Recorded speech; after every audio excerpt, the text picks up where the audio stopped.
Hallelujah.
ಮೊನ್ನೆ ಮೊನ್ನೆ ಮೊನ್ನೆ ಮೊನ್ನೆ ತಾನೇ ಹುಟ್ಟಿದ್ದಾನ ಮಗ ಎನ್ನುವ ಹಾಗೆ 1.5 2 2.5 ಆಗಿತ್ತು. ಅತಿಯಾದ ಸಂತೋಷ, ಬಹಳವಾದಂತಹ ಸಂಭ್ರಮ ಇದ್ದಾಗ ಅವಧಿಯು ಬಹಳ ಕಡಿಮೆಯ ಅನುಭವವನ್ನೇ ಕೊಡ್ತದೆ. ದಿನ ಕಳೆದು ಪುತ್ರೋತ್ಸವ ಎನ್ನುವುದು ನಿನ್ನೆಯ ಮೊದಲೆಯ ಹಾಗೆ ನಮಗಿನ್ನು ನೆನಪು ಹಸಿ ಹಸಿಯಾಗಿಯೇ ಇದೆ. ಹೌದಪ್ಪ. ಲೆಕ್ಕ ಹಾಕಿದಾಗ ತಾಯಿ ನನ್ನ ಮಗನಿಗೆ ವರುಷ ಎಷ್ಟೇ ಬೇಡ, 2 ವರ್ಷ ಆಗಿರ್ಬೋದು, ಹೆಚ್ಚು ಇಲ್ಲ ಈಗ 5 ನನ್ನ ಮಗ 5ನೇ ವರ್ಷಕ್ಕೆ ಕಾಲಿರಿಸಿದ್ದಾನೆ. ಲೆಕ್ಕ ತಪ್ಪಿ ಹೋಯ್ತು ಅಂತ ನಾನು ಇತ್ತೀಚೆಗೆ ತಪ್ಪದೇ ಇರುವುದು ಸರಿಯಾದ ಉದ್ದೇಶ. ಹಾಗಾಗಿ 5 ವರ್ಷವನ್ನು ಉತ್ತರಿಸುವುದರೊಳಗಾಗಿ, ಗುರುಮಠವನ್ನು ಸೇರಿಸುವುದರೊಳಗಾಗಿ 5 ವರ್ಷ ಅವರು ಕಲಿಸಬೇಕು. ಅವರಿಗೆ ವಿದ್ಯೋಪದೇಶವನ್ನು ಕೊಡಬೇಕಾದದ್ದು ಕ್ರಮ ಪದ್ಧತಿ. ಹಾಗಾಗಿ ಯಾಕಂದ್ರೆ ವಿದ್ಯೆ ಇಲ್ಲದಿದ್ದವ ಅದ್ದಿಗಿಂತಲೂ ಕಡೆ ನಾಳೆ ದಿನ ಮಗ ನಿನಗಿಂತಲೂ ಉತ್ತಮ ಅಂತ ಹಾಗೆ ತಗೊಂಡ್ಕೊಡ್ಬೇಕು. ತಂದೆಯ ಬದುಕಿನಲ್ಲಿ ಸಾರ್ಥಕ. ನೀನು ಹೆಚ್ಚಿಗೆ ಓದವರಲ್ಲ, ನನಗೆ ಗೊತ್ತು. ಓದಲಿಲ್ಲ ಎನ್ನುವ ಕೊರತೆ ಗೊತ್ತೇ ಆಗುವುದಿಲ್ಲ. ಪಂಡಿತರ ಹತ್ರ ಮಾತಾಡುವಾಗ ನೀನು ಹಾಕಿಕೊಂಡು ಹೋಗ್ತೀಯ.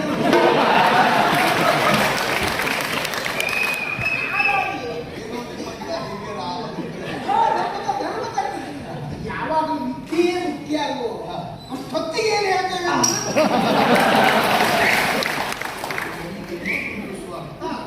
ವಿದ್ಯೆಯೇ ಮುಖ್ಯ ಅಲ್ಲ ಎನ್ನುವುದು ಪ್ರಧಾನ. ವ್ಯಕ್ತಿಯ ಬದುಕಿಗೆ ವಿದ್ಯೆ ಎನ್ನುವುದು ಪ್ರಧಾನ. ಎಷ್ಟು ಕಲಿತಿದ್ದೇವೆ ಎನ್ನುವುದು ಪ್ರಧಾನ. ಕೊಡ್ತೇವೆ ಕಲಿತದ್ದನ್ನು ಎಷ್ಟು ಸರಿಯಾಗಿ ವಿನಿಯೋಗಿಸ್ತೇವೆ ಎನ್ನುವುದು ಪ್ರಧಾನ. ಕಲಿತದಷ್ಟು ತೋಡಿ ತೋಡಿ ತೋಡಿ ತೋಡಿ ಹಾಕ್ತಾರೆ.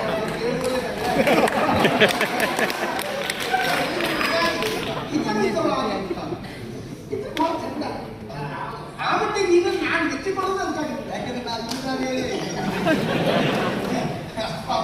ಹಾಗಾಗಿ ನಮ್ಮ ಮಗ ಪ್ರಹ್ಲಾದನಿಗೆ ಗುರುಮಠಕ್ಕೆ ಕರೆದೊಯ್ದು ಅವರಿಗೆ ವಿದ್ಯೆಯನ್ನು ಅನುಗ್ರಹಿಸುವ ಜೊತೆಯಲ್ಲಿ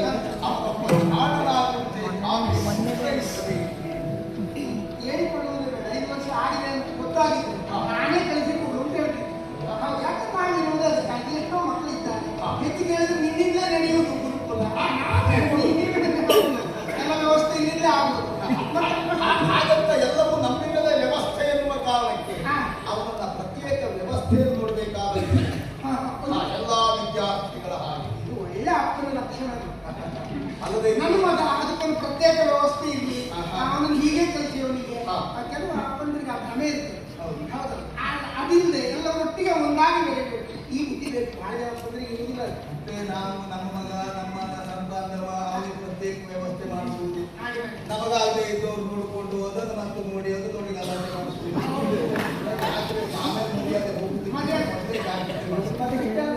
ಹಾಗೆ ಬೆಳೆಸಿ ಮಕ್ಕಳು ರೀತಿ ಗೊತ್ತಾಗೆ ಬೆಳೀತಾರೆ. ಹೇಳಿ ಸರಿ.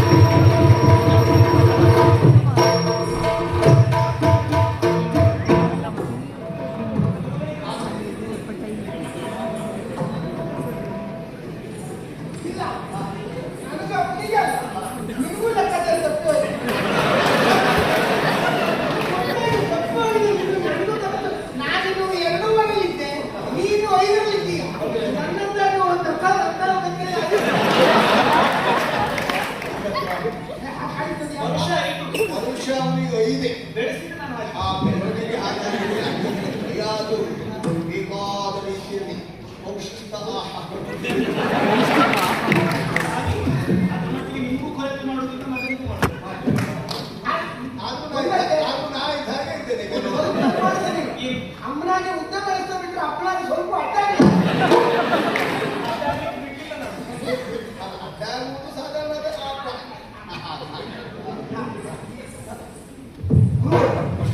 ನಮ್ಮ ಮಗನನ್ನ ವಿದ್ಯೋಪದೇಶ ನೀಡುವುದಕ್ಕಾಗಿ ಅವರ ಜೊತೆ ಕಳುಹಿಸಬೇಕು. ಗುರುಮಠಕ್ಕೆ ಮಗನ ಅಲ್ಲಿ ಕಳಿಸುವ. ಅದಾಗಲಿಕ್ಕಿಲ್ಲ, ಗುರುಗಳನ್ನು ಇಲ್ಲಿ ಬರಲಿಕ್ಕೆ ಮಗನಿಗೆ ಪಾಠ ಎಲ್ಲ ತಾಯಿ ಮಕ್ಕಳ ಸಾಲ ಮಾಡುವುದು ಯಾವಾಗಲೂ ಮಕ್ಕಳ ಕುರಿತಾಗಿ ಮಮಕಾರ ವಾತ್ಸಲ್ಯ ಬೇಕು. ಆದರೆ ಕೊಡುವ ಸಂಸ್ಕಾರದಲ್ಲಿ ಮಮಕಾರ ತೋರಬಾರದು. ಆ ಸಣ್ಣ ಮಗನಿಗೆ ಅದಕ್ಕೆ ಒಂದು ಕಲಿಲಿಕ್ಕೆ ಆಗ ನಾನು ಒಬ್ಬರೇ ಬರುವುದಿಲ್ಲ. ನಮ್ಮ ಪಾಠದಲ್ಲಿ ಮಕ್ಕಳು ಎಲ್ಲ ಇಲ್ಲಿಗೆ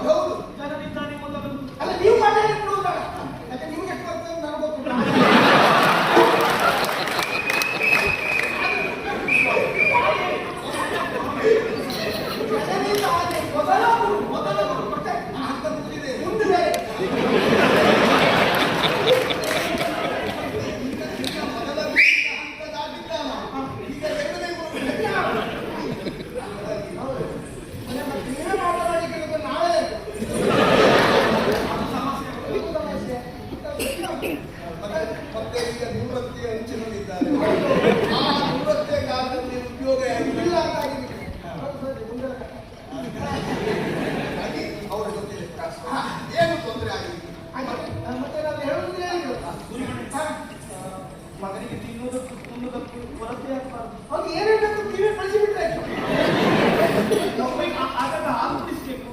ಹಾಲು 100 ಹಸುವನ್ನು ಕಳಿಸಿಕೊಡ್ತೇನೆ. ಎಷ್ಟು 100. 100. ಹೌದು. ಒಂದು ಕೆಲಸ ಮಾಡು, ಅಲ್ಲಿ ಕೊಟ್ಟಿಗೆ ಕಡೆ ಕಟ್ಟಿ ಚಿಕ್ಕ ಜನ ಆ ಮೂರೆಲ್ಲ ಕೊಟ್ಟು ಜಾಗ ಇಲ್ಲ. ಹೌದು. ಮತ್ತೆ ಅದನ್ನ ಕೆಲಸ ಮಾಡೋದಕ್ಕೂ ಜನ ಬೇಕು. ಹಾಳು ಹಾಳು ಮತ್ತೆ 2 ದಿನಕ್ಕೊಮ್ಮೆ ಮಗನ ಕರ್ಕೊಂಡು ಬರ್ಬೇಕು ನೀವು ಇಲ್ಲಿಗೆ. ಇಲ್ಲಿದ್ರೆ 3 ದಿನಕ್ಕೆ ನಾನೇ ಬರ್ತೇನೆ ಅಲ್ಲಿಗೆ. ಹಾಗಿದ್ರೆ ವಿದ್ಯಾಭ್ಯಾಸ ಆಗುದಿಲ್ಲ. 2 ದಿನಕ್ಕೆ ಅವ ಬರುದು, 3 ದಿನಕ್ಕೆ ನೀವು ಬರುದು. ಅದೇ ಅದು. ಆಗ ಜಾಣನಾಗಬೇಕು ಅಂತ ವ್ಯಕ್ತಿಮುಖದಲ್ಲಿ ಕಷ್ಟಪಟ್ಟು ಅಭ್ಯಾಸ ಮಾಡ್ತೇನೆ. ನಾವು ಹೋಗಬಾರ್ದು, ಅವನು 2 ದಿವಸಕ್ಕೆ ಬರಬಾರ್ದು. ಅದು ಒಂದು ಪ್ರಮಾಣ ಶಿಕ್ಷೆ ನನಗೆ ಗೊತ್ತುಂಟು. ಆದರೆ ಶಿಕ್ಷಣ ಅದರ ಶಿಕ್ಷೆ ಉಂಟು. ಆ ರೀತಿಯಾಗಿ ನಮ್ಮನ್ನು ನಾವು ದಂಡಿಸಿಕೊಂಡು ಅದನ್ನು ಹೋಗಬೇಕು. ವಿದ್ಯೆಯನ್ನು ವಿನಯದಿಂದಲೇ ಸಂಪಾದಿಸಬೇಕು. ವಿನಯದಿಂದ ಕಲಿತಂತ ವಿದ್ಯೆ ಮುಂದೆ ಪ್ರಪಂಚಕ್ಕೆ ಶೋಭಿಸುತ್ತದೆ. ವಿದ್ಯೆಯನ್ನು ಆರ್ಜಿಸಿ ನೀವು ಅರಮನೆಯನ್ನು ಸೇರುವಾಗ ದೇವಸ್ಥಾನವನ್ನು ಏರುವಂತ ಮೆಟ್ಟಿಲಾಗದೆ, ದೇವಸ್ಥಾನದ ಒಳಗೆ ಹಾಸುವಂತ ಹಾಸುದಲ್ಲಾಗದೆ, ಹೊರಗೆ ವಿಶ್ರಾಂತಿ ಪಡೆಯುವ ಕಂಬವಾಗದೆ, ಗರ್ಭಗುಡಿಯಲ್ಲಿ ಪ್ರತಿಷ್ಠಾಪಿಸುವ ಬಿಂಬವಾಗಿ ಬರುತ್ತದೆ. ಶುಭವಾಗಿ ನಡೆಯುತ್ತದೆ.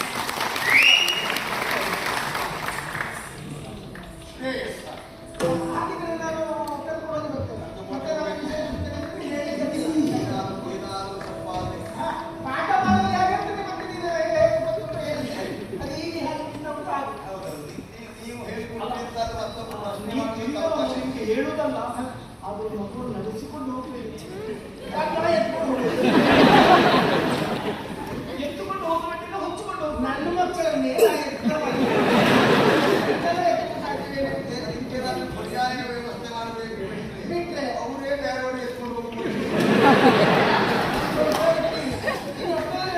ನೀನೇ ಹೊತ್ಕೊಂಡು ಬಂದ ಬಿಟ್ಟು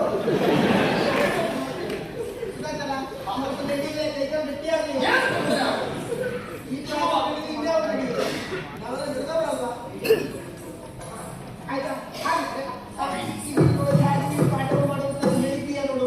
ಅದೇ ಕ್ರಮ ನಾನು ಹೇಳ್ಕೊಡ್ತೇನೆ. ಆದರೆ ಒಂದು ಎಚ್ಚರಿಕೆ ಹಾ. ಮತ್ತೆ ಜಾಗೃತಿ.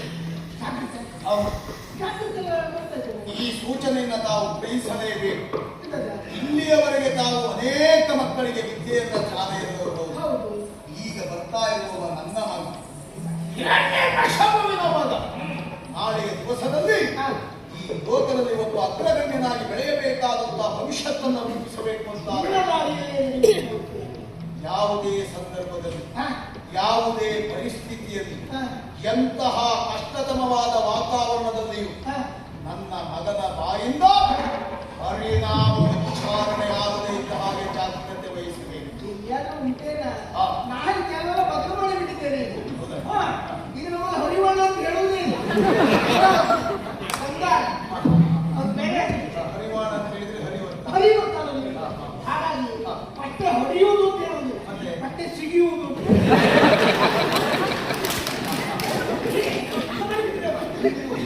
ಒಂದು ಹೊತ್ತಕ್ಕೆ ಕೊಡ್ಬಾರ್ದು.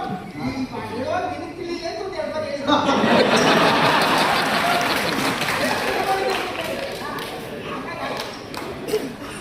ನನಗೆ ತಿಳಿಲಿಕ್ಕೆ 2 ಸಾರಿ ಹೇಳಿದ್ದೆ. ಅವನಿಗೆ ಅವನಿಗೆ ತಿಳಿಲಿಕ್ಕೆ 4 ಸಾರಿ ಹೇಳಿದ್ದೆ.